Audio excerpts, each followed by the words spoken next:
Thank you for speaking with Kathimerini. And I wanted to begin with the tumultuous events of January 6th. Was that an attempted coup? And should its more absurd elements make us not acknowledge how truly menacing it was?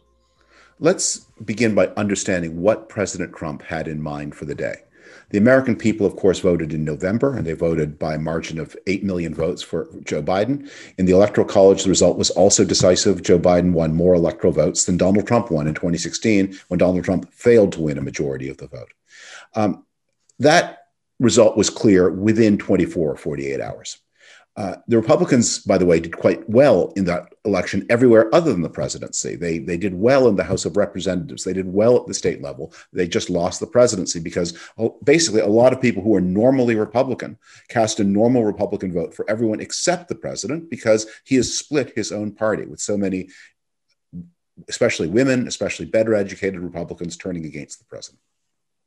Donald Trump, uniquely in American history, refused to accept this outcome. He refused to accept it in December when the Electoral College met. And that's really a formality, but the Electoral College met and voted and cast its votes, and Donald Trump still refused to accept it.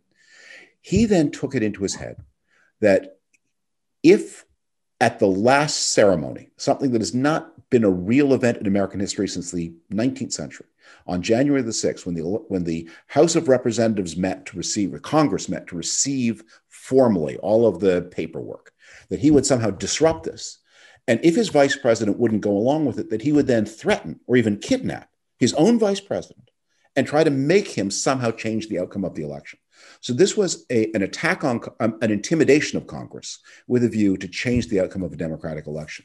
Did President Trump intend the violence? That's not clear. But I don't know how else the plan was going to work, because once Vice President Pence said, "I'm not going to do this for you. I don't have the power. It isn't legal," then Trump's last plan was to somehow frighten the vice president, maybe even put a gun to his head and force him to say these words. Now, as you say, it was a stupid plan.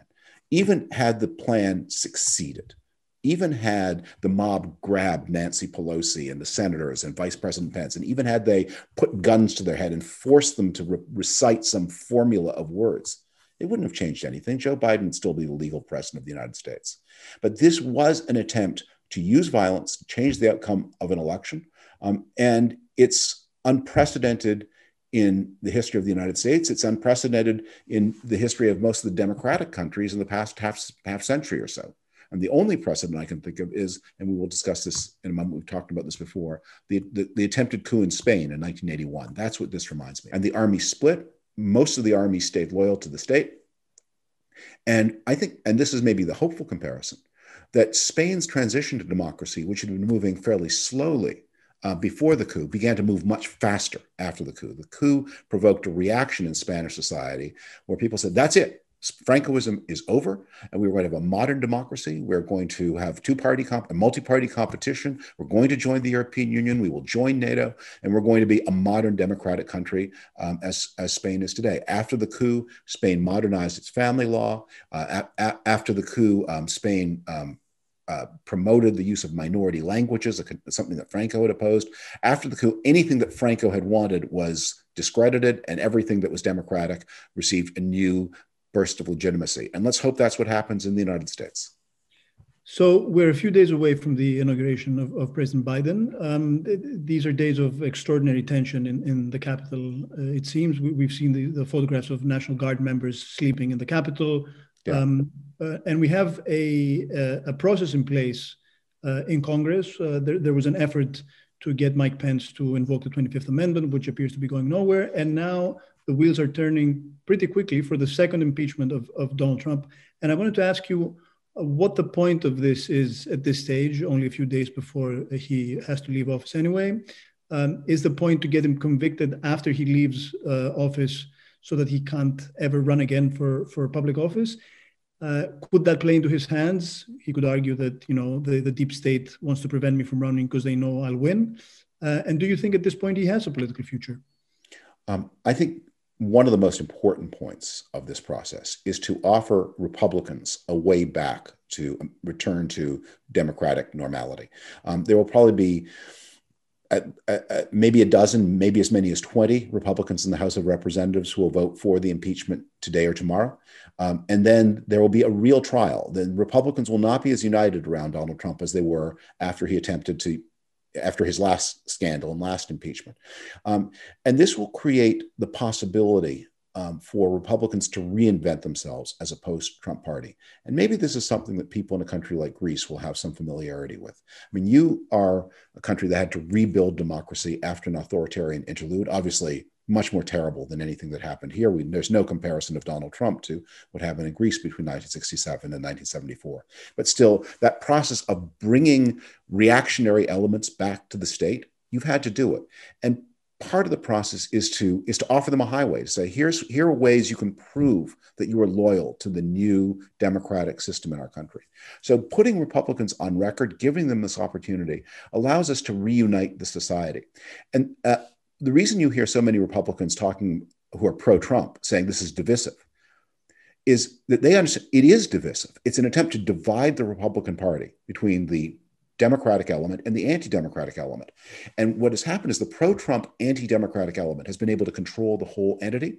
And they're now in a position where the Republican Party will be split.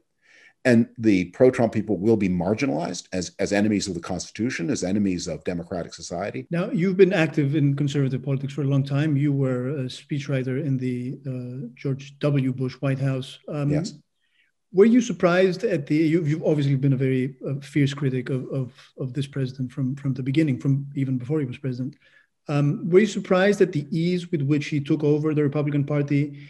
And could that have something to do with the fact that over the years and years before 2015, 2016, there was a great willingness to appease the fringe right for political reasons within the Republican Party? I think the problem begins to become really severe during the Great Recession and the reaction to the presidency of Barack Obama, which was not normal politics. I mean, there were normal reasons to oppose Barack Obama. He was expensive. He did have big deficits. That's normal politics. But there was also a racial undercurrent, an attempt to brand Barack Obama somehow not American because his father came from another country, as the fathers of so many Americans have come from other countries. That's how Trump got into the political mainstream, right? By claiming he actually wasn't American. Exactly. And so we went through, and because of the economic stresses of those years and other kinds of pressures, because of the historic racial difficulties in American society, we saw, and as you say, it didn't begin in 2016. It didn't begin in 2008, but it's been getting worse and worse. A Republican Party that has been weighted by people who look more and more like the reactionary, authoritarian nationalist parties of Europe. Donald Trump didn't take over the Republican Party with ease. He was battled, but he did win.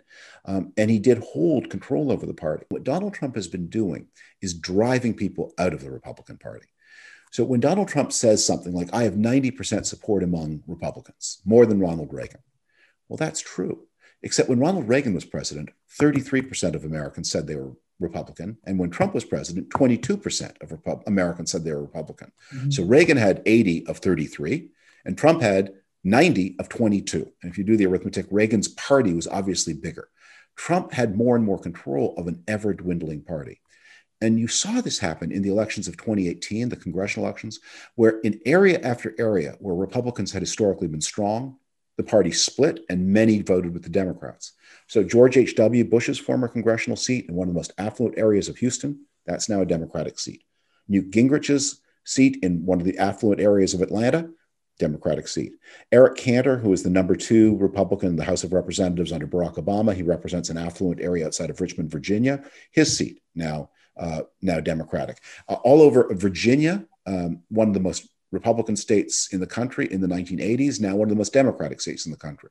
So what Trump did was he split the party and drove the metropolitan Republicans, especially the women, especially the people with college educations, pushed them toward Biden and held onto the most rural, the most backward parts of the Republican coalition. He gained power by shrinking the party.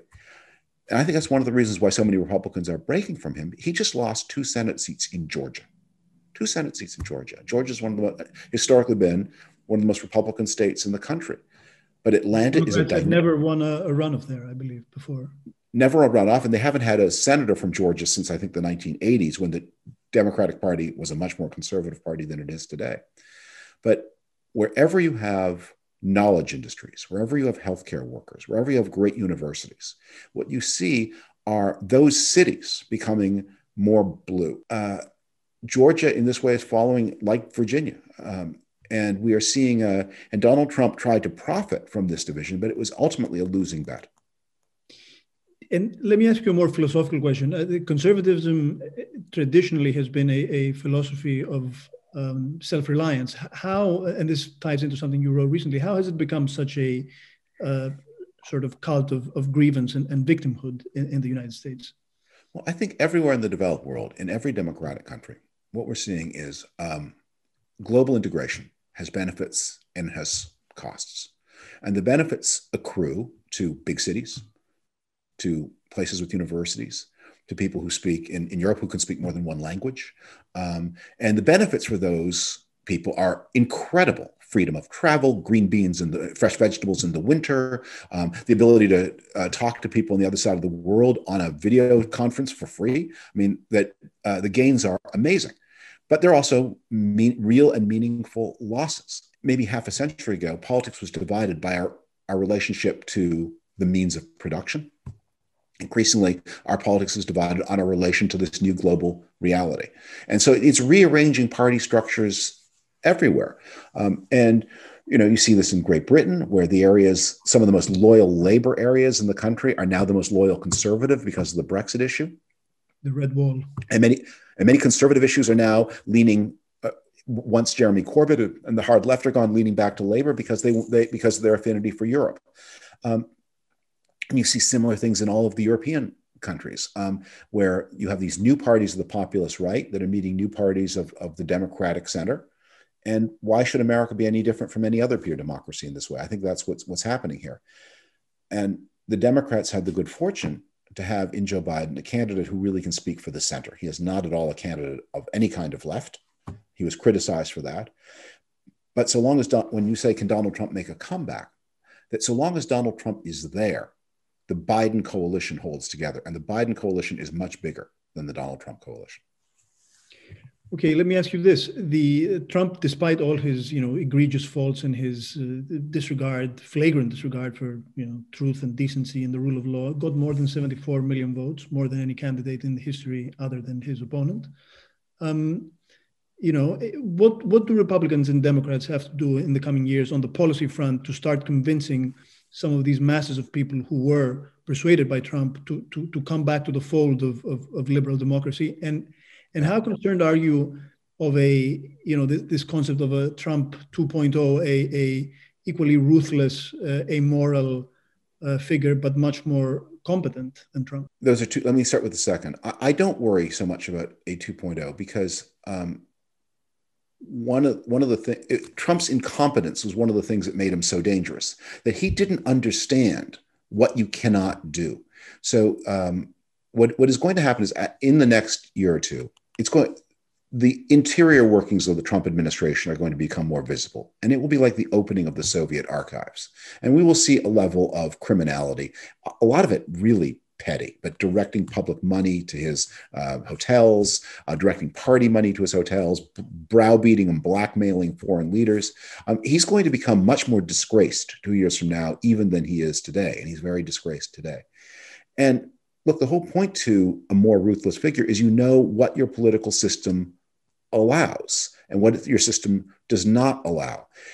So Trump really did believe that if he could summon a mob and put a gun to Mike Pence's head, that it would change the outcome of who was president. And that's just not true. He didn't understand that if you're going to make a coup in a modern democratic country, you have to control not just the capital, you have to control the big corporations and the military and all the stake. I mean, that it's and it's impossible. You can't do that. A developed society simply has too many centers of power. So Trump 2.0 wouldn't try to do those things.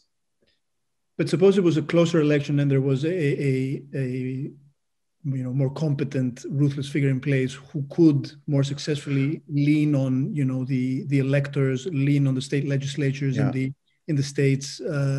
Given that so many Republicans clearly believe Trump that the election was stolen. I mean, doesn't that lay the groundwork for horrors to come? I think this is really an impossible counterfactual, because the secret of Trump's appeal was that a lot of the non-traditional Republicans, the less affluent, the poorer people who liked him, they liked him because of the buffoonery, because he didn't play by the rules. But not playing by the rules also hurt him. You look at the people who want to be Trump 2.0, like Josh Hawley, the senator from Missouri, who set in motion these events in the Capitol. He's a much more intelligent person than Donald Trump, but he's also someone who's much less appealing to the people. I mean, he is from a wealthy background. He's very well educated. He's slim and fit.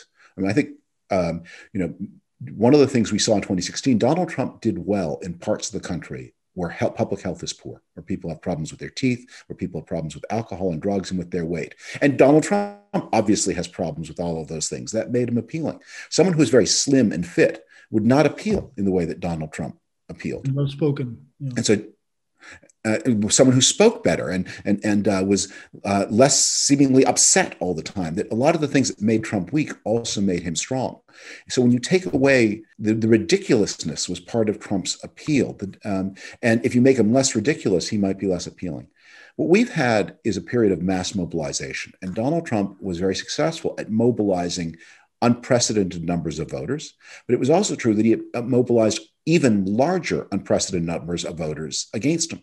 So you don't get the Trump figure to 74 million, and the Biden coalition says, oh, well, this is acceptable. That, in fact, that the more successful the Trump figure is, the stronger the reaction against that figure has been. And what you have is this extraordinary thing where Biden now leads a coalition that stretches from Bernie Sanders to Mitt Romney. That I don't know that you're going to be able to do the Trump trick again. And I think much more likely is that the Trump coalition smashes, and we're seeing it smash now. And the more traditional Republicans recoil, and the people who are very disaffected remain very disaffected, but they don't have the power to overthrow the state. They don't have the ability to participate in the state. And so I think many of them will retreat from politics altogether. And the policy question, the kinds of big things that Republicans and Democrats could conceivably do together to start, bringing some of these people back into the fold, making them believe again in the American dream, and so on and so forth? Well, the very first thing, I think a lot of what has happened is a reaction to the stresses of the pandemic. Once we can go outside again, once we can see our friends again, once we can go out for beer and watch the sporting games at sports bars. A lot of the energy of these people has been blocked from the normal ways that people express their social energy. I think if the economy gets better after the pandemic, I think one of the things that will also happen is American society is about to make its peace with something we've been fighting about for 10 years, which is, should we have health insurance for everybody? And I have been a longtime advocate. The Republicans needed to find some way to make their peace with this. And Republicans have this idea that once we get universal health insurance, that we won't have conservative government anymore. Well, tell it to the British. The British Conservative Party is the most successful political organization in the democratic world. And Britain was the pioneer in universal health coverage. It did not stop conservative chances. In fact, in some ways it helps it, because what you do is you eliminate one of the fears and grievances that pulls ordinary people towards socialism. Say, okay, we're taking that off the table. No one has to worry about this anymore.